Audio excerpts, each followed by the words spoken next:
Every basic ability, skill, and talent can be developed through hard work, good strategies, persistence, dedication, and input from others. Where focus goes, energy flows. So focus your energy on continuous learning and stop wasting time thinking about looking smart. Build resistance, build vulnerability, build courageousness, and face adversity with a smile. Become comfortable with uncomfortable. You know, the only person that you need to prove anything to is you. Imperfect action trumps perfect inaction. Stop wasting time and get on with it. Failure is part of learning, so start learning by taking action.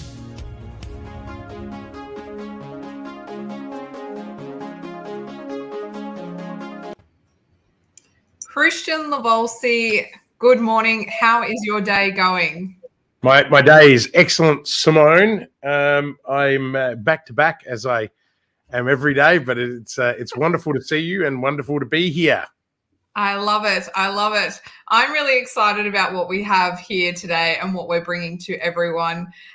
This is a little brainchild from myself and the team. We wanted to put you in the hot seat. And, you know, we were discussing this last week, saying that we really wanted to live into our values, that we care and that we demonstrate things. And we really wanted to do that by showing the people that participate in our content, that are putting in their responses to poll results, that we want to bring them value back for contributing to those conversations. And that's the point of this segment that we're calling the hot seat with Kristian Lavolsi. We wanted to really bring those questions and answers and responses that were coming in from the content that we're putting out there to give you an opportunity to really respond to that. And we're excited for it. We hope you're excited for it. I'm waiting to see what questions you're going to throw at me. So I'm apprehensive. No, all good, all good. So yeah, this is going to be a bit of fun and we're excited for it. So what we're talking about today, we wanted to really respond to people that answered into the poll last week that you put up on how long do you plan for in your business? So we gave the viewers 4 responses, whether they're planning quarterly, annually, every 3 years or every 5 years. Now, the biggest response that people came up with was 40% of our viewers said that they plan quarterly. So what I wanted to do from the responses that came out of that, there was a few comments as well that I'm going to address later on, but we wanted to ask you 3 questions that were sort of directly relating to that content. So I have got 2 minutes on my timer and we are only allowing you 2 minutes to answer each of these questions. We have 3 questions that we're going to ask you and we are really just going to rapid fire answer these and give our viewers some responses and your thoughts around the planning process. So my first question for you today is, what are the best planning rhythms or cycles to put in place and why? Oh, well, that's a simple question. Everyone knows that we prescribe to, a five approach method at the business growth mindset, and that is daily, weekly, monthly, quarterly, and annual. And we call them planning rhythms, or we call them, huddles. But it's what gives us the pulse, the heartbeat of the organization. So that is the why behind it. So, people will say to me, I'm already in heaps of meetings. And what makes you think that I need more meetings? And I'm like, no, you're not. You're in a lot of meetings because you don't have the right meetings. So the daily huddles are essentially to stop the 1-minute interruptions, as I call them in my new book, The 1-Minute Interruptions, the book that isn't released yet, chapter 1.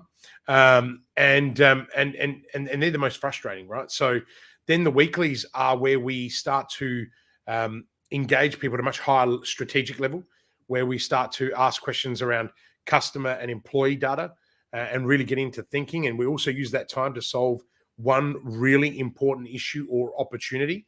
And then we've got the monthly. The monthly is where we start to add education. We in our organization obviously have me, but we have other talented, amazing individuals who can educate us on hot topics that will help our clients. And so we'll bring those expertise in-house. And then obviously quarterly is where you do the strategic reviews. Everything we do at the Business Growth Mindset, or even in our Evolve program, is quarterly sprints. So, when I was, an entrepreneur in resident, we taught startups to work in 90-day cycles. Well, we've taken that into the outside of startups, into scale-ups and into elephants, and using that method to look at our strategic plan, which is what we do in the annual meeting, is review that, regardless if the strategic plan is 3, 5, or 10. I mean, we work to the BHAG, Jim Collins's strategic framework, which is in his hedgehog concept, out of Good to Great. I think it's chapter 5 by memory, but I might be wrong. Right? Is that it? Is that 2? Okay, done. There's the answer.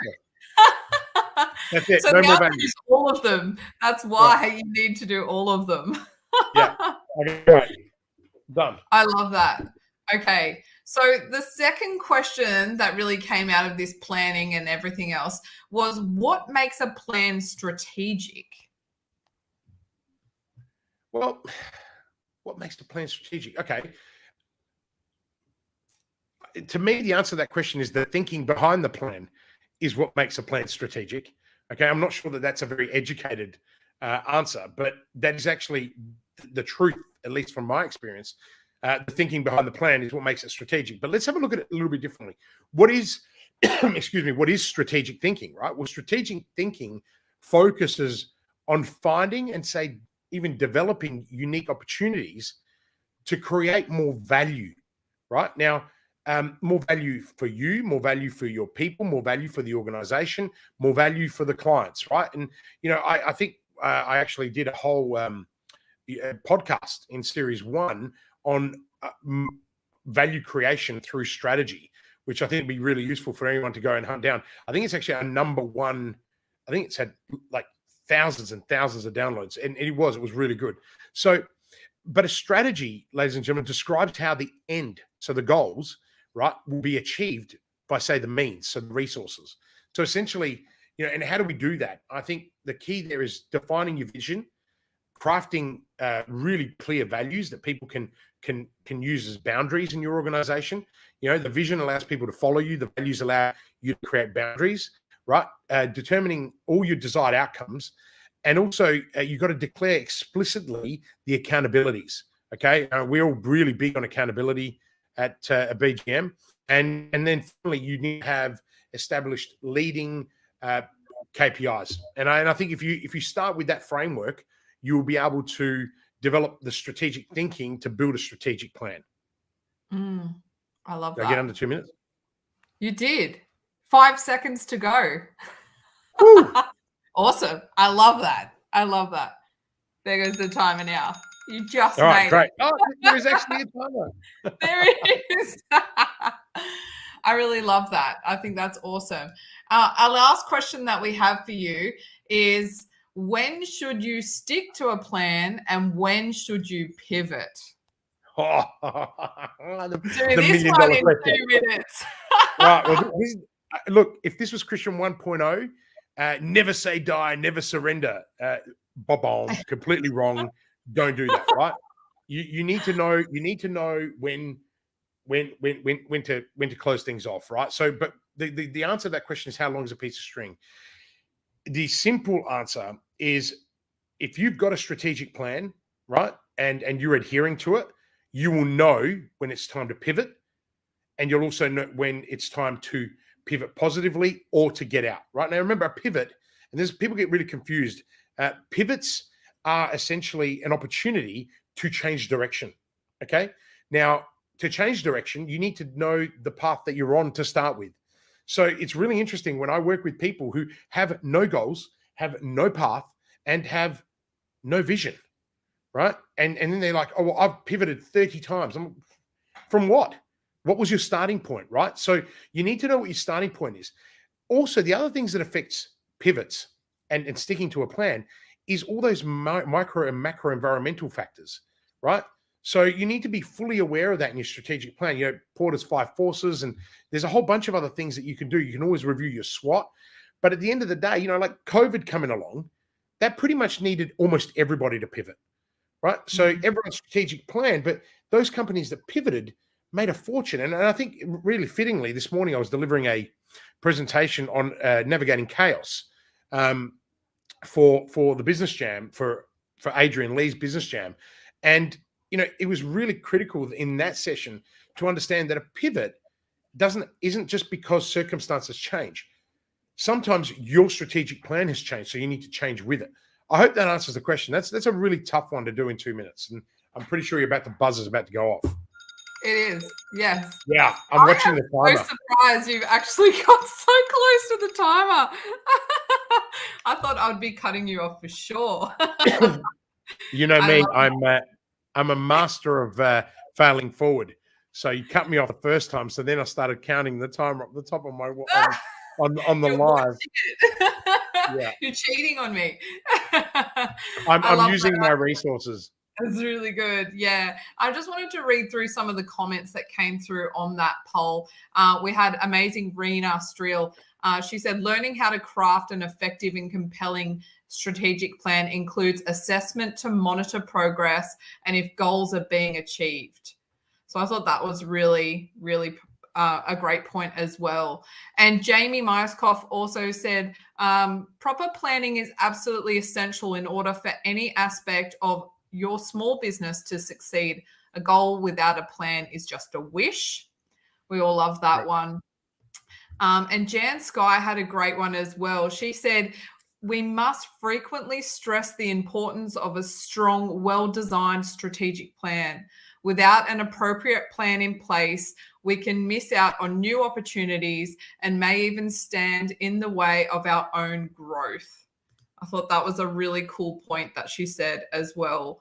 So that is really what we are here to do, is just bring together some of the comments that we really thought were useful in the content that we're sharing and give some responses back to people that had some questions from our polls as well, living into our value that we really care about what we're putting out there to the world and helping people overcome the challenges within their business.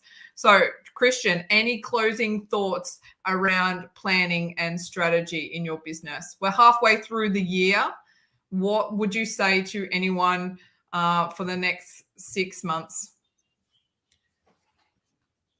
If you've got a plan, review it.